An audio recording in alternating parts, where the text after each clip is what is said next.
Hello guys, welcome to ஸ்ட்ரைகுல் பார்வை. இன்றைக்கி நம்ம பண்ண போகிற டிஷ் தான் மஷ்ரூம் கீமா கறி. இது எப்படி பண்ணுறது நம்ம வீடியோக்குள்ளே பார்க்கலாம்.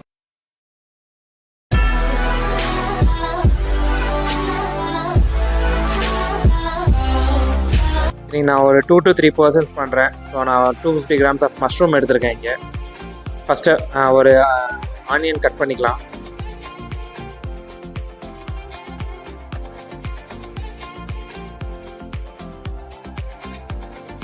கீமா பண்ணுறதுனால ஆனியனை நல்லா சின்ன சின்னதாக வெட்டிக்கோங்க. அப்போ தான் கீமா பண்ணுறதுக்கு கொஞ்சம் இன்னும் நல்லாயிருக்கும்.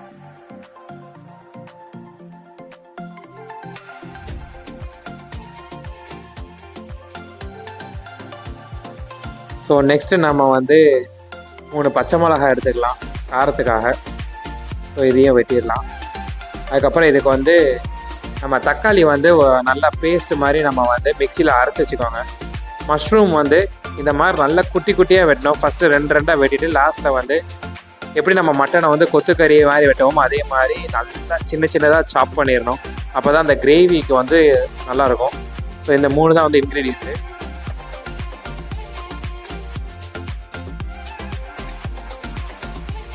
ஸோ 2 ஸ்பூன்ஸ் ஆஃப் ஆயில் ஊற்றிருக்கேன். ஸோ 1 ஸ்பூனு ஜீரகம் போட்டுக்கோங்க. போட்டுட்டு 2 ஏலக்காய். அதுக்கப்புறம் நம்ம வெட்டி வச்சுருந்த வெங்காயத்தையும் நம்ம ஃபுல்லாக போட்டுக்கலாம்.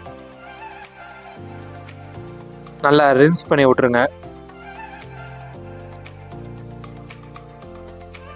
நெக்ஸ்ட் நம்ம கையில் வச்சுருந்த 3 பச்சை மிளகாவை போட்டுடலாம்.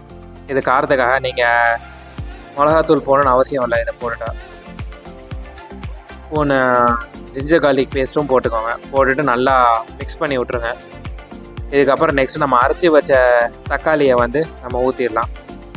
இதுவும் போட்டு நல்லா மிக்ஸ் பண்ணிடுங்க ஒரு பேஸ்ட் மாதிரி ஆகிற வரைக்கும்.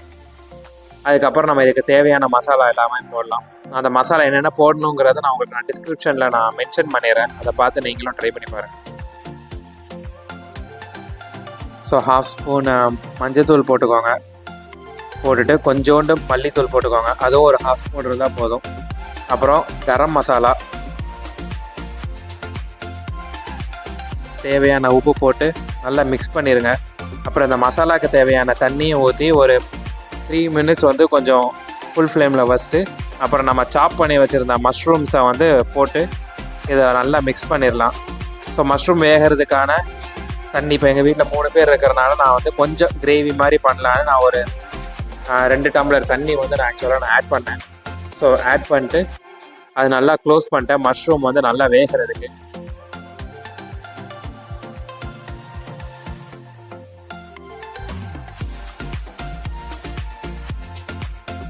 நம்ம லிட்டை க்ளோஸ் பண்ணிட்டு ஒரு 5 to 10 minutes கழித்து எடுக்கலாம். மஷ்ரூம் நல்லாவே வெந்துடும். இந்த டிஷ்ஷுக்கு நீங்கள் சப்பாத்தி சூப்பராக இருக்கும். நீங்கள் ரைஸும் வச்சு நீங்கள் சாப்பிட்லாம். நான் இது கொஞ்சம் தண்ணியாக பண்ணியிருக்கேன். நீங்கள் நல்லா இன்னும் சுண்டை விட்டு நம்ம மட்டன் கீமா பண்ணுற மாதிரி நீங்கள் இதை பண்ணலாம். Okay, thank you guys. நீங்களும் இந்த டிஷ்ஷை ட்ரை பண்ணிவிட்டு எப்படி வந்துச்சுங்கிறத கமெண்ட் பண்ணுங்கள். ஸ்ட்ரைகுல் பார்வைக்கு சப்ஸ்கிரைப் பண்ணுங்கள். பிடிச்சிருந்தா லைக் பண்ணுங்கள், ஷேர் பண்ணுங்கள். Thank you guys. See you on next video.